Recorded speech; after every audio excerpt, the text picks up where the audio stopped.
When I mention survival horror, long-time fans of the subgenre may think of titles such as Alone in the Dark, Silent Hill,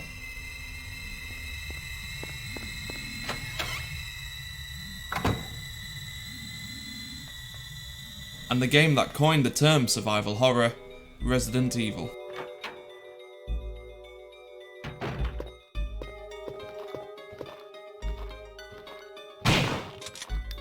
To understand what survival horror is, we need to break down what survival horror actually means. Wikipedia states that survival horror games are a subgenre of horror games where the player is unable to fully prepare or arm their avatar. The player usually encounters several factors to make combat unattractive as a primary option, such as a limited number of weapons or invulnerable enemies.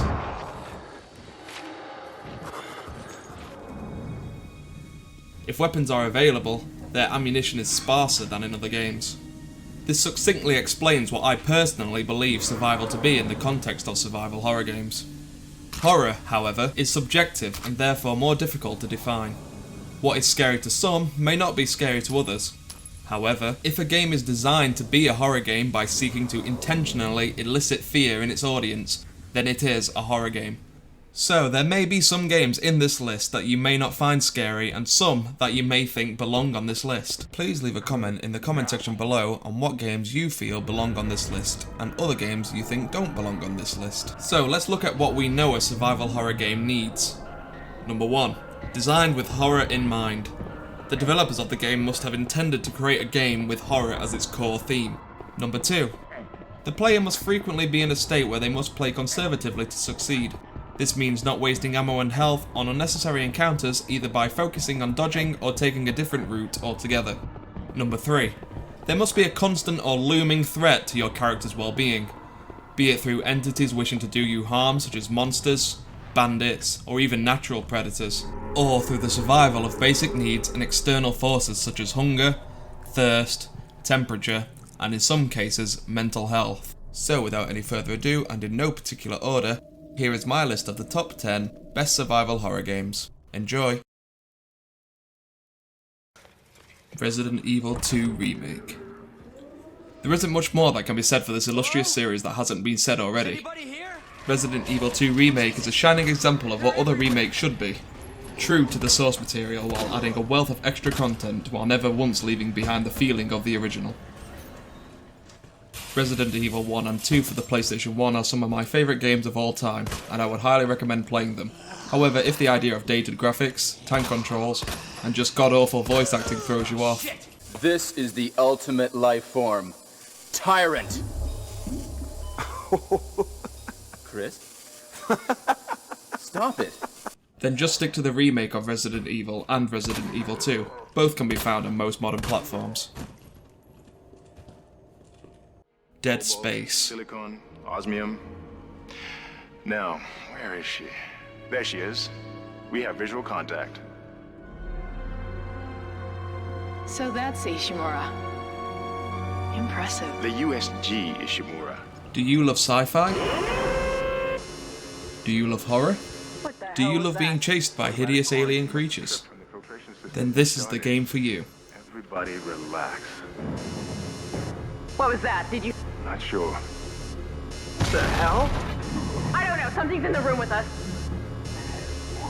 Jesus! Open fire! Open fire! Tinder! Power!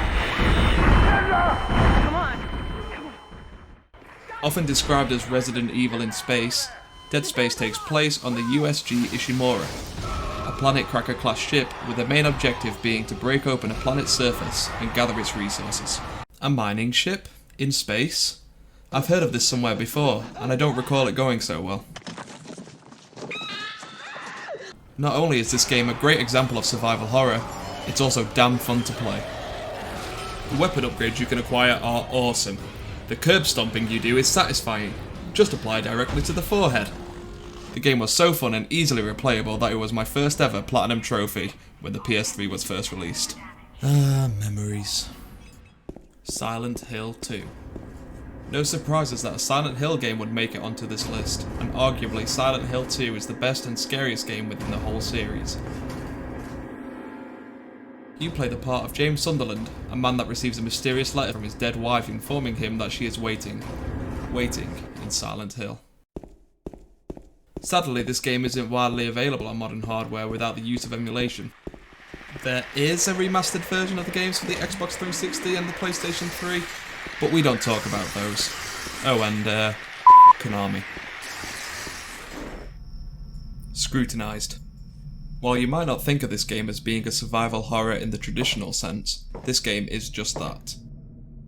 The game was developed as a horror simulator, being stuck in your house tracking down the men that murdered your sister, all whilst being constantly plagued from the same men attempting to get inside your house through unlocked windows, which have a tendency to unlatch. Well, this is awkward. You must play very cautiously, checking the CCTV, checking all the windows, and making sure all the lights are turned on at all times. Due to faulty electrics, they are likely to flick off randomly. Ugh, damn it. Internet went out again.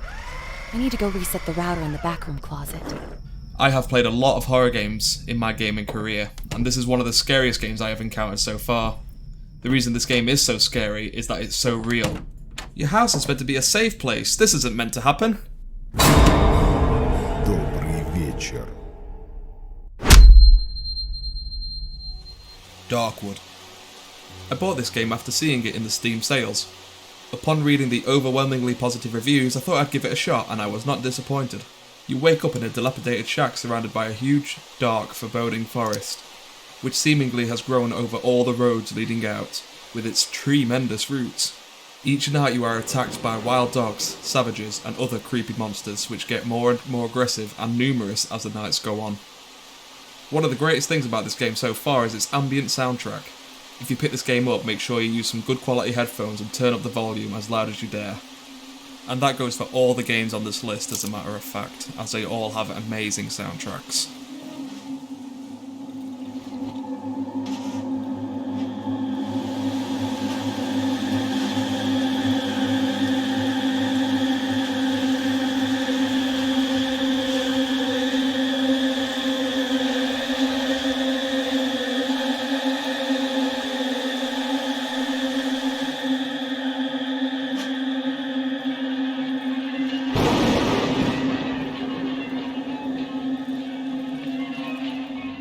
Amnesia, The Dark Descent. This game is responsible for the huge influx of horror game Let's Plays around 2010, being showcased by little known YouTubers such as PewDiePie and Markiplier, the most popular content creators of the horror Let's Play genre at that time. Whilst being released in 2010, the game still holds up very well to this day. You play as Daniel, feeling your way through the dimly lit dank corridors of a large and foreboding castle. You will encounter horrific monsters, grotesque objects, all this whilst trying to keep your sanity from completely shattering, lest Daniel witness terrifying hallucinations, and on harder difficulties, die. Metro 2033. Based on the novel of the same title, this game blew my mind when I first played it back in 2010. You are Artyom, and after all-out nuclear war, survivors are forced to live in the underground metro system. Nuclear fallout, however, is just one of the major problems you will face. From the ashes of nuclear war rose a species known as the Dark Ones. These creatures derived from humans who survived the nuclear apocalypse and have adapted to survive in this harsh new world. One of the greatest survival horror mechanics in this game is the use of ammo, not only as ammunition for your weapons, but also as a currency to buy things like weaponry and medkits. So the choice is yours. Save the bullets for the dangers ahead, or upgrade your arsenal for challenges in the future.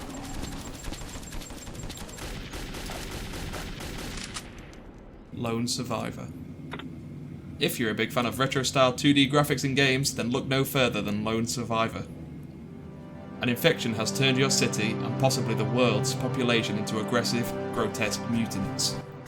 Like any good survival horror game, you must find keys, items such as food and ammo, as well as solve puzzles to progress through the game. You can also cook food to change their qualities. Ammunition is very scarce. Staying in the shadows and taking less dangerous routes is the key to surviving in this place. This game has an awesome soundtrack and visual style. It also has multiple endings depending on how well you played throughout. Lone Survivor will surely deliver a great survival horror experience as well as great replayability.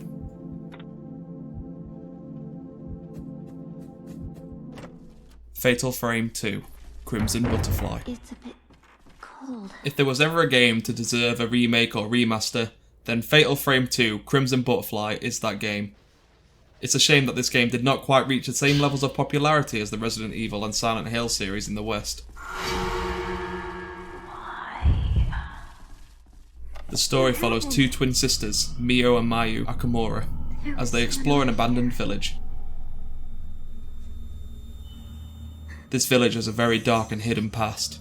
This village was host to the Crimson Sacrifice ritual, the ultimate failure of which caused the village to become shrouded in darkness, and the tortured souls that now reside within the village are forced to relive the events that trapped them in that state for eternity. You are armed with just a special camera known as the Camera Obscura as your only form of defense against the supernatural. This works fantastically well as a survival horror mechanic, as it forces your character to look directly at the horrific ghostly figures to get that perfectly timed shot. Like Silent Hill 2, this game sadly is not playable on modern systems outside the use of emulation. However, I would highly recommend picking up a PS2 or Xbox just to play this gem of a survival horror game.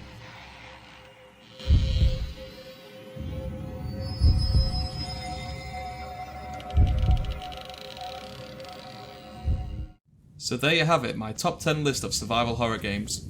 I will now quickly go through some honourable mentions of games that could potentially be on the list, but just missed the mark on the top 10 spots.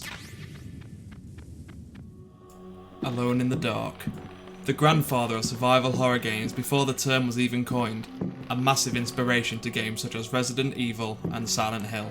You do not have to look far to see the similarities. So why is it not on this list? Well, firstly, it has aged very poorly. More poorly than any other game on this list. The game is slow and difficult to control, and the combat leaves much to be desired. Is it a bad game? No way. This paved the way for survival horror as we know it today. It may not have made it into my top 10, but those that did are standing on the shoulders of this giant. F.E.A.R. F.E.A.R is great fun to play, and is in general a very good game.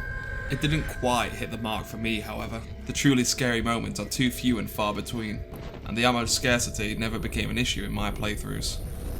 That being said, it's definitely a game worth checking out.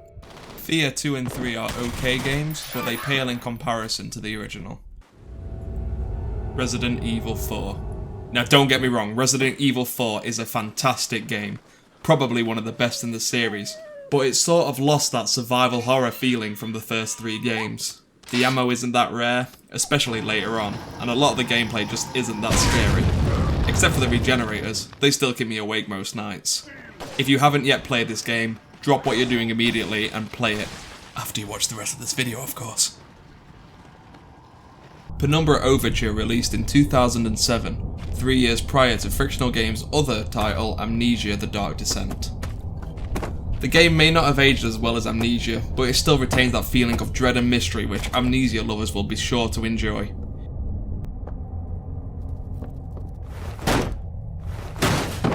If you love Amnesia, be sure to give this one a go. It truly is a hidden gem of survival horror games.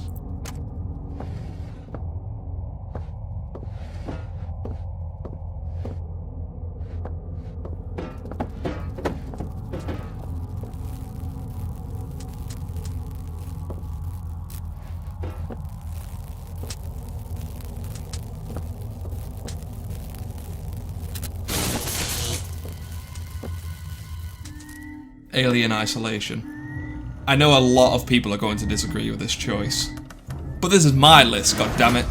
This game had everything I wanted and expect to see in a good survival horror game, but for some reason it just did not click with me. I remember my main gripe in this game being the fact that once you get the flamethrower, the main enemy in the game, the Xenomorph, stops becoming this all-powerful being in which you have no choice but to use your wits and stealth to navigate around. I will definitely be playing this game again in the future just to see if it grows on me, but for now it rubs shoulders with good company in this honourable mentions list.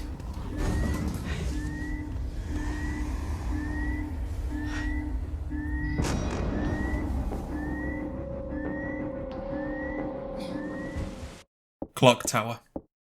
After playing through Clock Tower for the SNES and Clock Tower on the PlayStation 1, both of which were the first games I streamed on my Twitch channel by the way, I couldn't help but feel somewhat jaded by the experience, especially with the SNES version. The chase scenes, although thrilling to begin with, became a chore. A lot of the answers to puzzles were obscure, and the way to achieve certain tasks that seemed like the obvious solution were wrong in place of another solution which made less sense. I would recommend watching playthroughs of these games before playing them yourself. You can check the link below for my highlighted playthrough of this.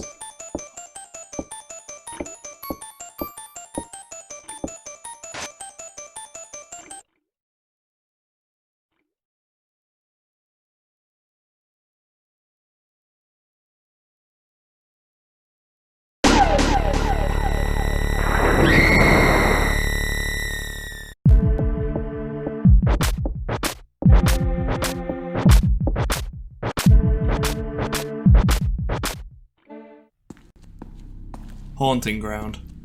A spin-off spiritual successor to Clock Tower made by Capcom may sound like a good idea on paper, but sadly suffers from similar issues that Clock Tower also had, especially with the chasing, hiding mechanic.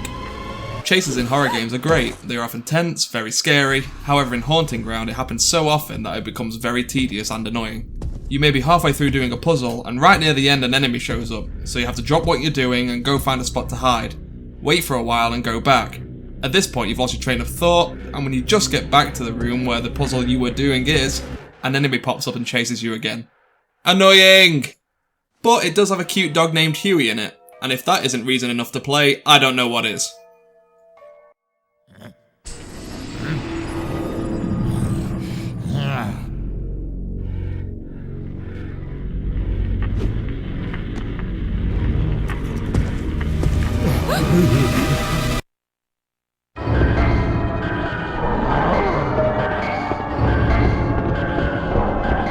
Last but not least, Outlast has all the key things needed to be a survival horror game.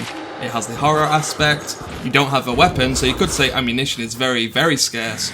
It even has the constant, looming threat and invulnerable enemies. The game, however, is just too short. You can play this game blindly and easily complete it around the 3-hour mark. Also, there is a cut-off point to the horror in the game. Spoiler alert! Once you reach the lab near the end of the game just loses all claustrophobic feeling, and the bright lights just killed all the horror element in the game for me. Close, but no cigar. Lastly, here are some games that probably would have made it onto the list, but I personally have not played them, or not played them enough to give them a proper review. That's all from me today, thank you guys so much for watching. Please remember to leave a like if you enjoyed this video, and leave a comment on what your favourite survival horror games are. If you could, click that subscribe button and ring that bell, that would be hugely appreciated. Thank you so much for watching, and I look forward to catching you in the next video. Take care.